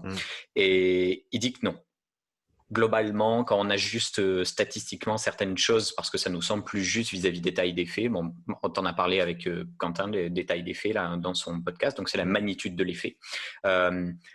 Non, il n'y a pas l'air d'avoir de différence majeure entre l'excentrique et le concentrique. Donc, la notion d'hypertrophie avec l'excentrique, on a quelques études assez bien faites qui disent que non, ça n'a pas l'air d'être l'hypertrophie. Donc, on oublie l'hypertrophie. Est-ce que c'est la force? Oui, mais pas nécessairement plus que le concentrique seul sur la force concentrique. Si demain j'évalue la force concentrique de mon individu, l'entraîner en excentrique ou l'entraîner en concentrique, la méta-analyse de Roig en 2009 dans le BJSM, dans le British Journal of Sports Medicine, qui est probablement un des plus gros journaux à l'heure actuelle sur les sciences du sport, il dit non plus.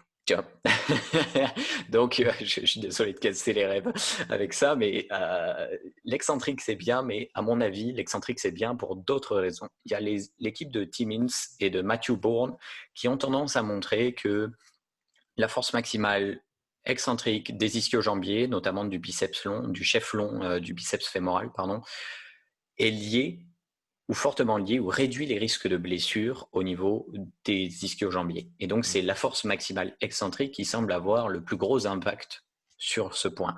Il y a une raison particulière à ça, entre guillemets, au moins une raison, c'est la longueur de fascicule, c'est-à-dire la longueur de fibres musculaires, entre guillemets, dont vous disposez grâce au travail excentrique. La plupart du temps, le travail excentrique augmente davantage la longueur de fascicule comparée au concentrique. Et il a tendance à diminuer l'angle de pénation de votre muscle. Donc, c'est-à-dire le rapport entre l'oblique ou la ligne que forme votre fascicule par rapport à l'aponévrose profonde du muscle. Donc, quand on calcule ça, on a une tendance à retrouver des liens quasiment systématiques avec la réduction des risques de blessure et avec une augmentation du mode de la vitesse de raccourcissement du muscle. Ça s'explique assez bien par le fait qu'en fait, on ajoute des sarcomères en série plutôt qu'en parallèle. En fait, en parallèle, on a tendance à augmenter la transmission de force latérale dans le muscle, ce qui n'est pas une mauvaise chose. Mais pour augmenter la vitesse de contraction d'un muscle et la production de force maximale sur une plus grande longueur musculaire, il est préférable d'augmenter son nombre de sarcomères en série. Et donc, l'excentrique, apparemment, permet de faire ça. En tout cas, c'est les résultats que l'on trouve généralement dans la littérature. Quel était le mode d'entraînement excentrique? Est-ce que c'était du lent lourd? Est-ce que c'était… Parce qu'il y a beaucoup… On revient au principe de spécificité, c'est un mot en français? Oui, c'est ça. Ouais. On revient à ce principe-là. Et comme tu disais avant, s'entraîner en excentrique, c'est bien pour l'excentrique.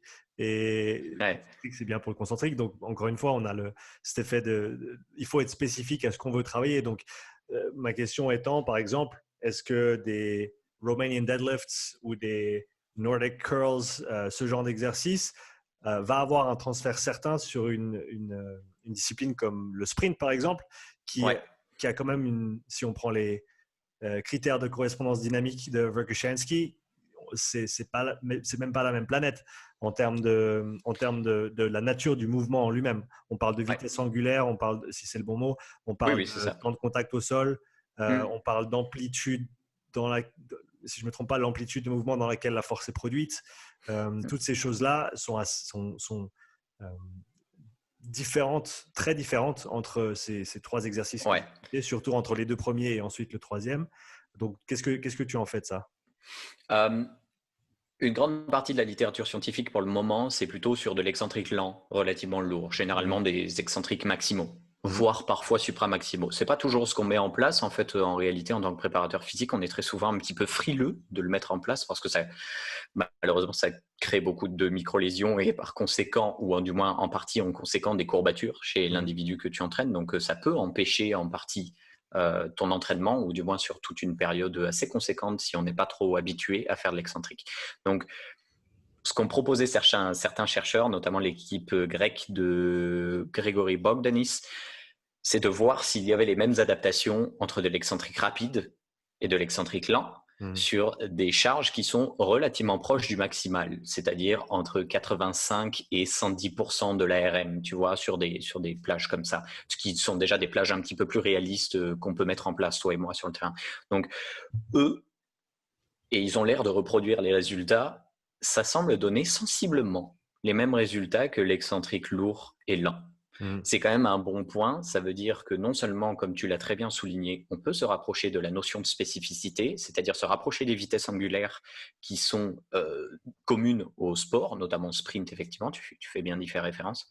Mais en plus de ça, on n'est pas obligé de charger comme des gros mulets avec malheureusement des mises en place qui sont très difficiles pour de l'excentrique max ou supramaximal. Si tu t'occupes de rugby, il me semble que tu t'occupes du rugby d'ailleurs, tu dois te retrouver avec des mecs qui soulèvent lourd, genre vraiment lourd. Et soit parce qu'ils sont très costauds, soit parce qu'on les a entraînés pendant un petit moment à faire de la force max. Pour mettre de l'excentrique supramaximal, non seulement le mec va pas être très rassuré d'avoir ces charges-là sur le dos, mais en plus de ça, tu peux pas te permettre d'être 50 derrière le mec pour lui soulever la barre et faire de l'excentrique pur. Donc ça me semble assez compromis. Donc avoir l'opportunité de faire de l'excentrique rapide qui semble sensiblement donner les mêmes résultats que l'excentrique lourd et long, ça me semble être quand même un très bon point en préparation physique. Comment est-ce que tu mettrais ça en place de manière pratique? Quels exercices tu utiliserais pour travailler donc l'excentrique de manière rapide? Là, tu l'as cité tout à l'heure, il me semble que le Nordic hamstring est quand même un exercice plutôt bénéfique sur ce point. Pour certains individus, c'est déjà du supramaximal, pour d'autres, c'est du maximal, et pour d'autres qui se sont entraînés sur ce mouvement, dont je fais partie, c'est du sous-max. Tu vois. Donc, on a toute cette gamme, mais la réalité, c'est que l'avantage du Nordic, c'est que je peux accrocher un élastique au-dessus d'une barre de traction, par exemple, et alléger mon pourcentage de poids de corps pour que cela devienne du sous-maximal et plus du supramaximal. Et en plus de ça, dans la littérature, il y a une grosse revue de littérature de Van Dijk en 2019 qui impliquait 8400 athlètes de haut niveau. Tu vas vraiment entraîner. Et il y a quand même une réduction sur les modèles les plus fiables avec ajustement de certaines données, de certains facteurs confondants. Il y a quand même une diminution de 40% des risques de blessures au niveau de l'ischio-jambier avec le Nordic hamstring. Donc, à mon avis, exercice à ne surtout pas négliger, mis dans un contexte plus global d'entraînement, bien entendu. Seul, il ne suffit pas, mais il n'empêche que mis dans un contexte de prévention, entre guillemets, des blessures, au niveau de l'ischio-jambier, il semble quand même très très bien fonctionner. Moi, j'ai tendance à faire de l'unilatéral classique. Tu montes à deux bras, et tu retiens un bras, c'est con, mais ça fonctionne super bien pour faire de l'excentrique. Je m'amuse à faire l'excentrique rapide sur le Romanian deadlift. Je soulève de manière tout à fait conventionnelle sur du deadlift classique et je ne fais que le Romanian sur la phase excentrique. Donc, c'est comme si je me laissais tomber en avant et au dernier moment, je freine ma barre. Ça, par contre, les premières fois que je l'ai fait, je m'étais léger, j'en ai pleuré pendant assez longtemps, mais une fois que tu y es habitué, tout va bien. Ouais, c'est ça. Autant il y a des bénéfices qui sont, d'après ce qui a pu être démontré jusqu'ici, qui sont significatifs, mais on a aussi le fait qu'on va créer plus de douleurs et de courbatures qui doit être quand même souligné parce que tu disais le nordique et t'as pas. Faut pas négliger, faut pas le négliger, mais tu vois, en même temps, si c'est mal planifié, si tu t'envoies quelqu'un faire des nordiques avec des paramètres, on va dire, qui leur correspondent à 2 semaines de la compétition. Ouais, ou alors tout bêtement, ça peut même être à 48 heures d'une séance de sprint. Si le mec, c'est la première fois qu'il fait des nordiques, même s'il est fait avec un élastique, s'il a encore des grosses courbatures et puis qu'il va après essayer de sprinter derrière, c'est là on peut avoir de la casse aussi de manière tout à fait. assez rapide. J'ai un conseil là-dessus. Accepter d'avoir ce genre de désagrément, d'effet délétère, tout simplement parce qu'il y a une étude qui est tombée il n'y a pas très longtemps là, qui montrait que sur le travail excentrique classique maximal, il y a une adaptation qui se fait à la fois au niveau des douleurs subjectives, mais aussi à travers des paramètres objectifs de mesure de force maximale, par exemple, sur certains muscles. Et au bout de 7 semaines environ, il n'y a quasiment plus rien. Il n'y a quasiment plus de différence avec un travail concentrique classique. Mhm. Donc, effectivement, pendant 7 semaines, il est probable que le travail excentrique régulier, 2 à 3 fois par semaine, soit un peu pénible pour tes sportifs. Mhm.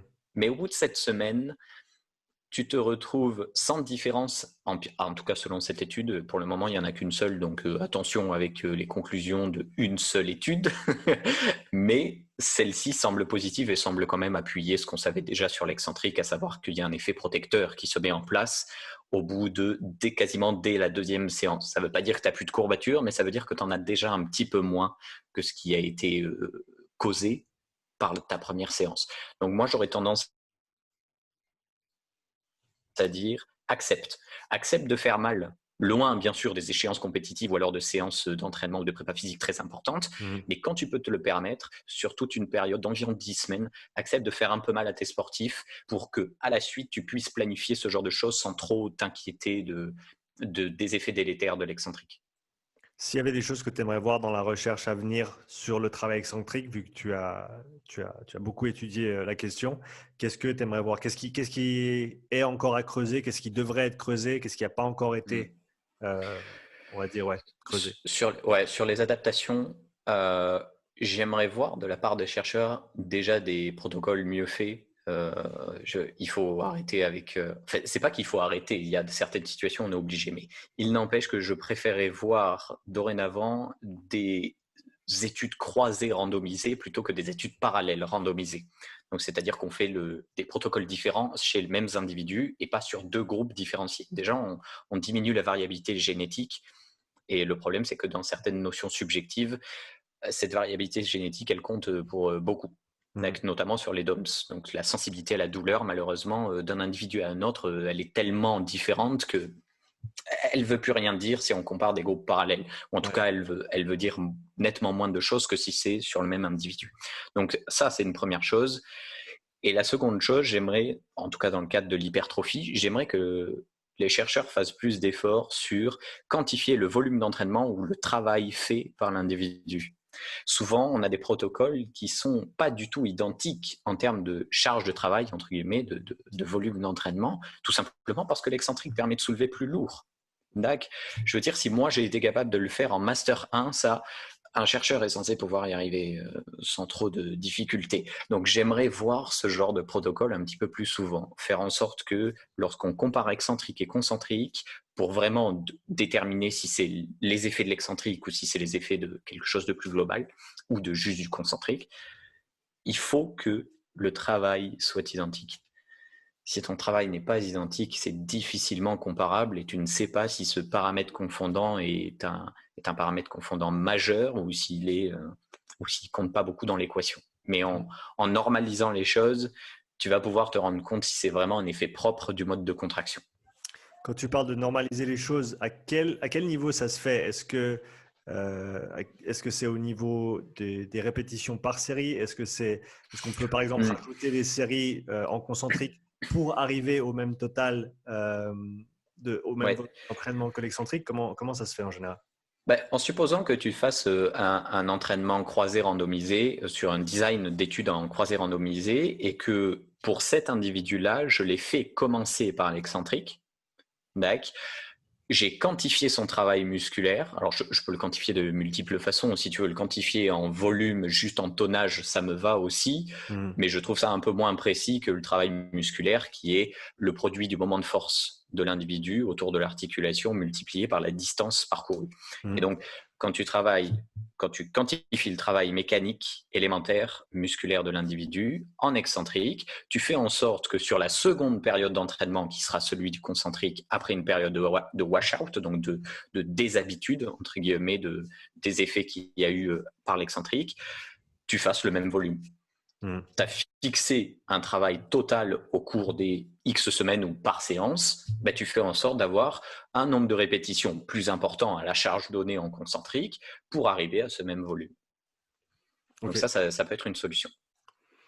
Je veux passer sur le sujet des relations de mécanique musculaire, un sujet que tu as mentionné, donc moment angle et moment vitesse angulaire. Est-ce que tu peux déjà présenter le sujet, nous dire Oui, de bien sûr. quoi on parle, et puis ensuite on ira dans les détails un petit peu plus. De quoi on parle? On parle très probablement de la base du muscle. C'est-à-dire que ce dernier est soumis. Il est soumis à quoi? Il est soumis à des lois mécaniques. Qu'on le veuille ou non, quand on enregistre les capacités d'un muscle, il y est soumis. Et il y a deux choses auxquelles il semble être soumis et qui sont relativement facilement accessibles dans le cadre de la préparation physique. La première chose, c'est la très connue relation force-vitesse. En réalité, on parlera de relation force-vitesse in vitro. Et si on veut être in vivo, c'est-à-dire toi, moi, là maintenant, lorsqu'on réalise un geste sportif, il semble plus juste biomécaniquement de parler de relation moment-angle. Moment vitesse angulaire.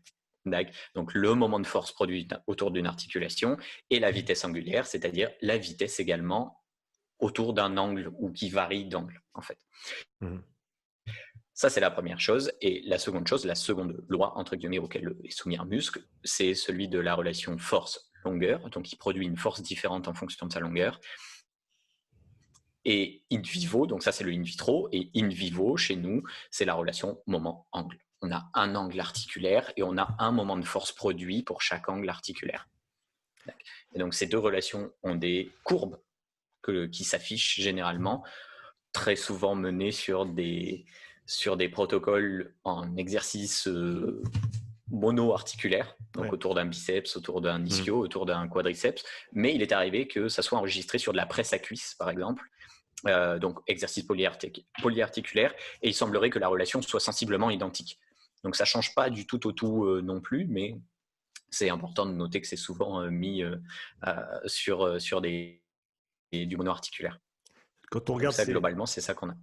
Quand on regarde ces deux paramètres différents, qu'est-ce qu'on observe? Qu'est-ce qu'on voit? Surtout sur le deuxième, est-ce que ce serait juste de dire qu'on a un graphique ou une courbe, on va dire, de distribution normale, si on veut, dans le sens où, ce que je veux dire par là, en forme de cloche, ouais. En forme de cloche, ouais. Dans le sens où on a on va dire, un angle ou une longueur du muscle, si on veut parler comme ça, ou une plage de niveau de contraction. De longueur musculaire qui soit optimale pour produire de la force. C'est ça. Et globalement, c'est ça que ça veut dire. Et est-ce que ça se trouve toujours au même endroit avec tous les muscles? Ah non, malheureusement, c'est un peu le problème. C'est un tout petit peu le problème. Si seulement c'était toujours pareil, ça aurait été simple, mais non. Est-ce que tu aurais en tête, pardon de te couper, les deux extrêmes, on va dire, ou deux muscles qui ont un point de production de force maximale qui est très, très éloigné l'un de l'autre? Non, pas très éloigné, mais pour une bonne partie des muscles, la plupart du temps, il semblerait que la production de force maximale soit légèrement, mais très légèrement en faveur des grandes longueurs musculaires. Donc ça veut dire qu'en supposant, tu vois, au niveau de mon biceps, allez voir la vidéo à nouveau YouTube. Là, on est à 90 degrés d'angle de flexion, tu vois, au niveau du coude, et tac, légèrement ici. Tu vois, légèrement un petit peu plus loin que mes 90 degrés, et je semble produire un tout petit peu plus de force. Sauf au niveau du ischio-jambier, qui a l'air de nous péter les bonbons, parce que a priori, lui, il préfère légèrement les petites longueurs musculaires. Donc, ça dépend comment. En fait, si tu veux, c'est compliqué. C'est parce que ça dépend comment on étudie le muscle et de quoi on se sert comme position de référence du muscle. C'est un peu tout le problème. Mon ischio-jambier, d'ailleurs, c'est très rigolo que je parle d'ischio-jambier et qu'on parle de ce sujet-là parce que JB Morin, Jean-Benoît Morin, a fait une petite vidéo là sur Instagram. Je l'ai vu juste avant qu'on en discute. Il modifie son allure de coccyx, entre guillemets, pas de coccyx, mais de bassin, pardon. Il fait soit l'antéversion, soit la rétroversion. Et en fait, juste en faisant ça, il modifie la longueur musculaire au niveau de l'ischio-jambier. Et en fait, on se rend compte qu'on ne peut pas du tout aller au même range of motion, donc à la même amplitude gestuelle. Et donc, en fait, ça dépend comment je l'étudie. Si demain, j'ai décidé d'étudier ton ischio-jambier allongé sur le ventre, comme quand tu fais un leg curl, c'est pas la même chose que de l'étudier sur un leg curl assis. Le leg curl assis, j'ai une flexion de hanche. Et quand je fais la flexion de hanche, en réalité, je place déjà plus ou moins, même quasiment certain, mon ischio-jambier dans de grandes longueurs musculaires. Et donc, si demain, je venais à évaluer l'ischio-jambier sur ces longueurs musculaires-là, ça ne me donnerait certainement pas les mêmes résultats que lorsque je l'évalue sur un leg curl classique. Et problème de la littérature jusqu'ici, en tout cas à ma connaissance, c'est que ça n'a pas été évalué en leg curl assis. Ça a toujours été évalué en leg curl classique, conventionnel, allongé. Donc en fait, je me sers d'une position de référence qui est la jambe la plus droite possible, ce qui ne semble pas être faux, mais c'est pas comme ça qu'on fait nos gestes sportifs, quoi. Ouais. Donc, pour le moment, le problème avec, enfin, c'est pas un problème, c'est une limite avec les relations moment-angle telles qu'on les comprend à l'heure actuelle, c'est que non seulement on ne peut pas les tester sur tous les muscles, le grand pectoral et le grand dorsal, on n'a pas la moindre idée de à quoi elles ressemblent. Pas du tout. On peut pas en fait, on peut pas l'isoler. C'est un peu le problème, tu vois, c'est qu'on ne peut Ouais. pas l'isoler d'un grand nombre de muscles parce que très souvent, ils sont engagés dans des mouvements polyarticulaires et pas nécessairement monoarticulaires. Donc, c'est problématique si j'ai envie de juste l'étudier, lui, tu vois. Et donc, on ne connaît pas tous les muscles. Le grand fessier, on ne sait pas non plus. Le deltoïde, on ne sait pas. Pourtant, lui, on saurait faire du monoarticulaire, mais ce n'est pas le cas. En tout cas, presque monoarticulaire. Mais ce n'est pas le cas. Donc, on connaît le biceps, on connaît un tout petit peu le triceps, on connaît l'ischio-jambier, on connaît très bien le quadriceps, on connaît un petit peu les mollets, que ce soit sur la dorsiflexion ou sur la flexion plantaire, mais le reste des muscles, si j'ai une étude qui fait de l'adducteur, mais sur un range of motion, une amplitude tellement ridicule qu'on n'arrive même pas à tracer la relation complète. Donc, ce n'est pas la peine de sortir quoi que ce soit de cette étude. Mais pour résumer globalement, parce qu'on ne peut pas faire muscle par muscle, si on doit donner une tendance générale à la relation moment-angle, comme tu l'as cité, c'est une forme de cloche, avec aux extrêmes une production de force maximale qui est limitée, qui est moindre, et au centre de cette cloche, une production de force maximale. Ça s'explique en partie parce que lorsque je fais varier l'angle autour d'une articulation, je fais aussi varier la longueur de mon muscle. Et cette longueur musculaire est composée de sarcomères, et ces sarcomères, en fonction de comment ils sont disposés l'un par rapport à l'autre, c'est-à-dire les filaments d'actine et myosine l'un par rapport à l'autre, ils ne produisent pas la même force. On appelle ça des surfaces de recouvrement. Mais là, sans schéma, je peux difficilement expliquer ce qui est vraiment une surface de recouvrement, mais l'idée, c'est qu'il y a plus de ponts d'union d'actinomyosine actifs qui sont engagés lorsque je suis à peu près au milieu de ma plage angulaire sur mon schéma en forme de cloche. Voilà, c'est un petit peu ça l'idée. Je voulais revenir sur ton commentaire sur le poste de JB, parce que je pense que c'est quelque chose qui est très important, position du bassin. Et ben, Ouais. l'effet en fait de la position de bassin, cage thoracique, donc vraiment ton tronc, tout le milieu en fait. En fait, là, on en parlait tout à l'heure, mais la posture, en réalité, Voilà, c'est un ouais, travail de posture, c'est en ça. l'occurrence. Ouais. Et l'influence que ça peut avoir sur, comme tu as dit, si tu es en antéversion, donc si en gros tu creuses le dos et puis tu Ouais. bombes le torse, pour faire très très simple, tu vas pré-stretcher ton ischio et donc Oui, c'est ça. tu seras déjà plus Moins long, d'amplitude. voilà, tu auras Ouais. moins d'amplitude. Ouais. Bah, c'est quelque chose que je retrouve assez fréquemment avec mes clients aussi, c'est mes ischios ils sont tendus, mes ischios ils sont tendus. Euh, mais peut-être qu'en fait, c'est ta position initiale qui fait qu'ils sont tout le temps tendus. Ils sont tout le temps comme ça, mais c'est C'est pas la ça. faute de l'ischio. On en revient à Non, l'idée non. que c'est un système de système et on peut pas simplement isoler et dire voilà, c'est l'ischio qui est trop Ouais. tendu. C'est qu'en fait, on a une structure, on a la structure osseuse en fait qui est la base sur laquelle repose tout notre système musculaire. C'est vraiment Ouais. la fondation, si on veut.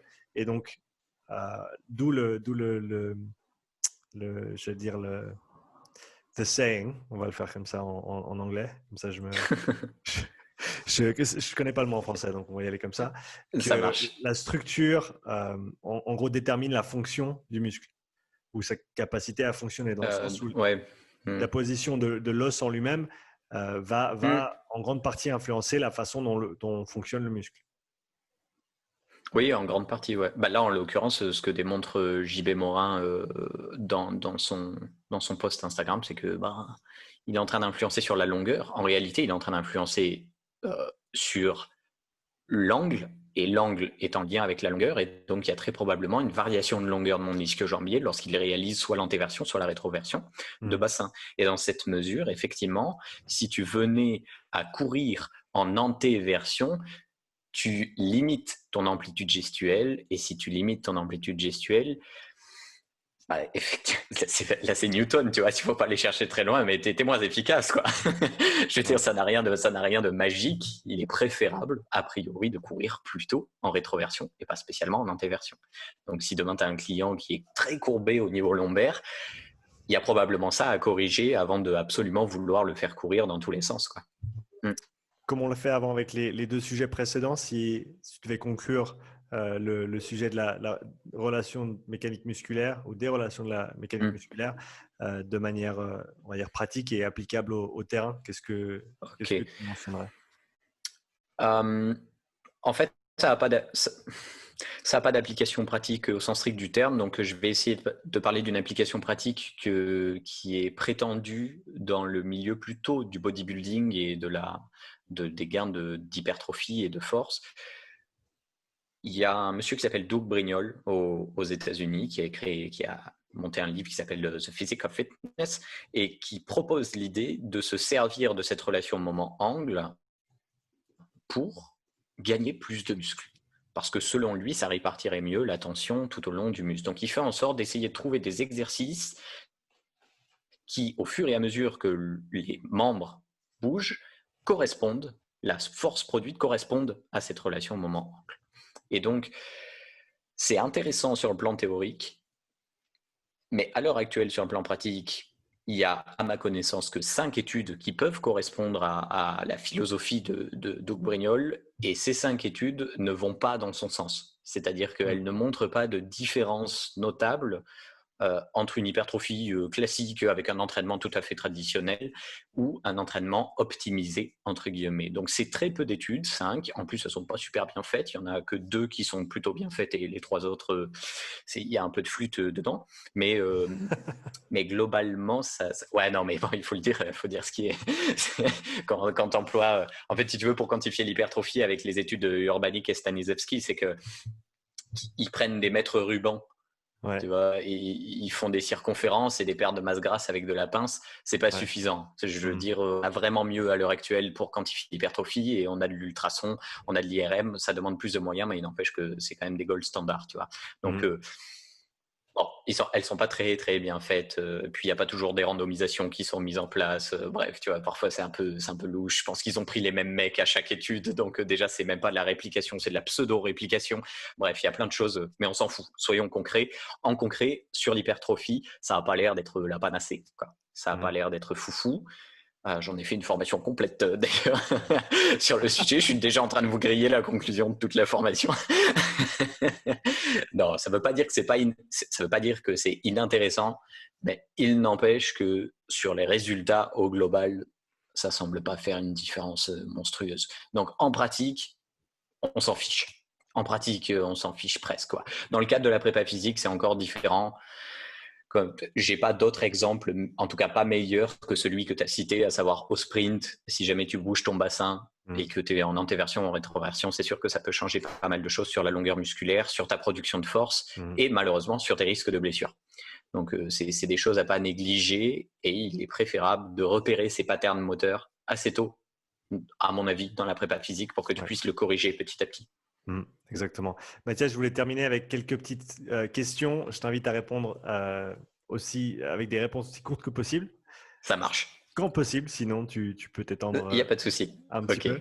Qu'est-ce qui te fascine à l'heure actuelle dans les sciences du sport, on va dire? La méthode. Moi, je suis un amoureux de la méthode. Donc, je suis un amoureux des beaux designs expérimentaux. Je suis un amoureux des méthodes de mesure qui sont les plus reproductibles possibles et pas des trucs un peu branlants avec des mètres rubans. Là, c'est pas possible, ça.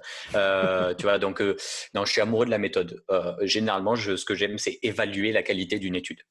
Voilà. Donc, je suis devant et j'ai des critères d'évaluation et je me dis, est-ce que c'est une bonne étude ou est-ce que c'est pas une bonne étude. Pas qu'elle soit applicable ou pas applicable. Parfois, elles ont une application pratique. Parfois, c'est pas la question qu'elles posent, donc on s'en fiche si elles en ont une. Mais ce que je veux, c'est qu'elles soient bien faites. Parce que, à mon avis, ce qui manque à l'heure actuelle, c'est qu'on fait beaucoup d'études qui sont très peu qualitatives. Le problème, c'est qu'on ne peut pas en tirer de conclusions très fortes. Et on ne fait pas de consensus scientifique fort avec des études de faible qualité. Donc, ce que je veux, c'est de la rigueur et des qualités, et peut-être un peu moins d'études, mais faire en sorte que ces études soient plus solides en termes méthodologiques. Donc, c'est ça mon grand kiff en ce moment, c'est plutôt la méthode avec laquelle tu fais tes études. Si tu devais mettre en avant 2 ou 3 points qui différencient largement une étude de haute qualité et une étude de moindre qualité, ce serait quoi? Déjà, son design, comme je t'ai dit tout à l'heure, un croisé randomisé, ça me semble être plus qualitatif. En tout cas, ça réduit la variabilité génétique entre les individus par rapport à des groupes parallèles. Qu'est-ce qui me plaît? La transparence. Je veux tout savoir. Tout savoir. La partie statistique, à mon avis, c'est une partie. Je doute que Quentin soit en désaccord avec moi là-dessus, mais, mais c'est une partie essentielle, quoi. C'est une partie essentielle. Tu peux pas. J'ai certaines études qui me disent, qui disent même pas si elles ont testé la normalité des données, c'est-à-dire que si les données suivent bien une loi normale, tu vois. Et comment je sais que tu as appliqué le bon test statistique si tu me dis pas si à l'initial, ça a suivi une loi normale? En fait, on peut se tromper dans les tests stats que l'on met en place, malheureusement, si on vérifie pas certaines choses. Donc ça, ouais,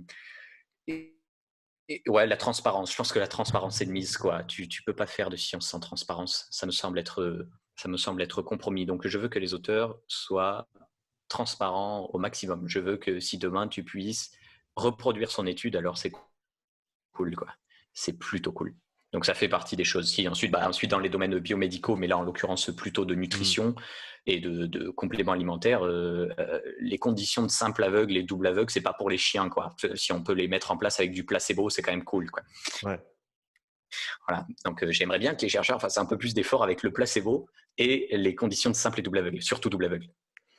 Qu'est-ce que tu vois à l'heure actuelle dont les gens parlent peut-être, ou ce qui se fait dans le monde de la performance ou du sport en général, quelque chose qui te plaît? Qui me plaît. Qui me plaît. Qu'est-ce que je lis en ce moment? Parce que du coup, je lis tellement de choses que…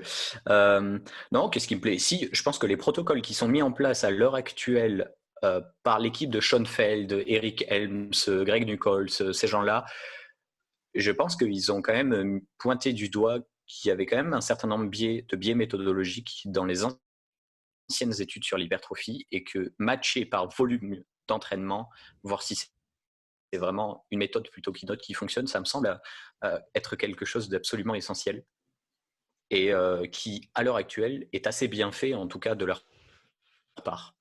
Donc ça, c'est un truc qui me plaît dans le domaine des sciences du sport. C'est d'avoir des mecs comme ça qui sont à la fois du terrain et qui entraînent à côté en tant que préparateur physique ou en tant que coach en hypertrophie, et aussi chercheurs. Et ils essaient d'allier les deux sans arrêt. Ils disent qu'est-ce qu'il y a sur le terrain que l'on manque dans les études. Donc ça, je trouve que c'est plutôt un très bon point de leur part. Et maintenant, la question que tu attendais, qu'est-ce qui te plaît moins? Je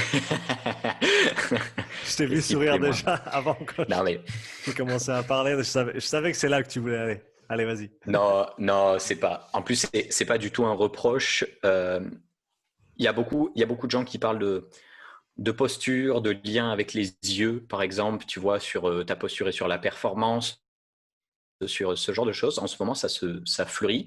Et je vois sur Instagram, mais ailleurs également, que beaucoup de gens proposent des méthodes du type je fais bouger mes yeux et ma tête, et tu as vu, je suis plus souple ensuite, tu vois, quand je fais le test. Tu vois, j'ai souvent ça en tête.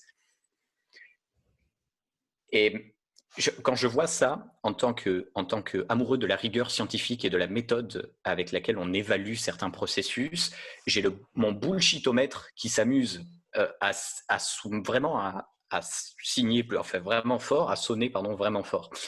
Non pas que le processus qui est mis en dessous soit faux, ça je n'en sais rien, parce qu'à l'heure actuelle, c'est pas spécialement étudié. En fait, en réalité, en tout cas pas directement en performance sportive, c'est beaucoup de théories, des mécanismes sous-jacents, des choses que l'on spécule. J'ai rien toute la spéculation, loin de là. Encore faut-il la tester. Et de ce que je vois sur les réseaux sociaux, c'est très, très, très mal testé. C'est pas comme ça qu'on fait, quoi. Parce que là, il y a beaucoup trop de variabilité dans tout ce qu'on fait. Il n'y a pas de standardisation, il n'y a pas de groupe contrôle. Autrement dit, on ne sait pas. Et malheureusement, ce que je vois, c'est pas le on ne sait pas. C'est je sais et basta. Tu vois, c'est je sais, mon expérience de terrain me l'a dit, donc c'est bon, c'est mort, j'ai la vérité, arrête de me bousculer dans mes habitudes, tu vois. Ça me dérange beaucoup. Donc avec un copain, on a envie de tester ça. On a envie de mettre une étude en croisée randomisée avec une dizaine d'individus, mais essayer de voir en sorte si chez ces individus-là, il y a quelque chose. S'il y a vraiment quelque chose, c'est trop bien. Ça veut dire qu'on a un nouveau paradigme de la performance qui nous permet d'expliquer un certain nombre de choses et que l'on va pouvoir tester au fur et à mesure pour voir si on peut changer nos habitudes dans la préparation physique et la manière dont on a d'aborder la préparation physique. Donc ça, c'est cool. Mais tant que ce n'est pas testé, à titre personnel, je mettrai un holà à tout cet engouement que je vois fleurir sur les réseaux sociaux à l'heure actuelle. Avec une méthode plus rigoureuse pour l'évaluer tout du moins. Si on pense au contexte de la conversation d'aujourd'hui, si tu avais 1 ou 2 livres à recommander. Oula, tu vois, j'ai fait des achats de livres aujourd'hui. Qu'est-ce que tu as acheté aujourd'hui? Qu'est-ce que j'ai acheté aujourd'hui? J'ai acheté, alors c'est essentiellement de la philosophie. J'ai acheté ça, Curiosité philosophique, de Thibaut Giraud, qui a la chaîne YouTube Monsieur Phi. Donc je vous invite à aller voir, c'est sur la philosophie en général. Qu'est-ce que j'ai acheté? Merde, ils sont où mes bouquins là? Si, j'ai acheté Bertrand Russell, qui est un philosophe anglais du XXe siècle, qui traite essentiellement de science, mais également de société. En ce moment, je suis beaucoup sur la politique et sur la société en général. Donc, je lis beaucoup d'auteurs qui sont anarchistes. Je lis beaucoup d'auteurs qui sont plutôt libéraux, entre guillemets, libertaires, pardon. Donc, voilà, ça, c'est Pourquoi ne pas croire de Jacques Pauvresse. Et j'en ai d'autres, je ne sais même pas où ils sont. Si, toujours Bertrand Russell avec L'essai sceptique. Et le dernier que j'avais acheté, je crois que c'est un petit livre qui doit être par là-bas et que j'arrive pas à retrouver. C'est pas grave. De toute façon, il y en a dans tous les sens dans cette bibliothèque. Donc ouais, j'ai acheté ça. Essentiellement, c'est plutôt des ouvrages de philosophie. Si, j'ai acheté Noam Chomsky, ça y est, je m'en souviens. Noam Chomsky, Danger d'extinction. Donc là, c'est vraiment des bouquins de politique. Mais pour être un petit peu plus adéquat avec le sujet les sujets desquels on a parlé tout le long de ce podcast, j'aurais tendance à conseiller très largement sur la notion de biomécanique musculaire, celui-ci qui est biomécanique, élément de mécanique musculaire de Goubel et Lensel Corbeil. Là, pour le coup, c'est probablement la référence française sur les relations moment-angle et sur la relation moment-vitesse angulaire, en tout cas tel qu'on le comprend in vitro avec les mécanismes sous-jacents. Donc ça, c'est la première chose que j'aurais tendance à conseiller. Et ensuite, pour la neurophysio, il n'y a pas de secret. C'est l'énorme pavé scientifique neurosciences de Purve. Donc là, c'est la dernière édition, mais c'est vraiment un gros paquet qui coûte affreusement cher. Donc malheureusement, les bouquins de science à l'heure actuelle sont inaccessibles au niveau prix. Je ne comprends pas comment on peut vendre de la connaissance comme ça, mais en tout cas aussi cher. Mais ça, c'est les 2 bouquins que j'aurais tendance à conseiller si vraiment tu veux aller plus loin en neurosciences, en neurophysiologie, et également plus loin en biomécanique. Si tu avais 1 ou 2 podcasts à recommander. Le tien, sans non, hésiter. T'as pas le droit. Pardon, j'ai pas le droit. J'ai pas dit. T'as pas le droit parce qu'on est déjà dessus, c'est trop facile. Merde. En réalité, j'écoute très peu de podcasts. Je reconnais que je ne sais pas faire 2 choses à la fois. C'est pas possible. Donc, c'est soit j'écoute, soit je fais un truc, mais je peux pas faire. Donc, j'écoute le tien. J'écoute Parlons Fitness de Gaëtan Camarda, qui est plutôt orienté sur la. En fait, il fait de tout, mais là, plutôt sur l'hypertrophie quand même.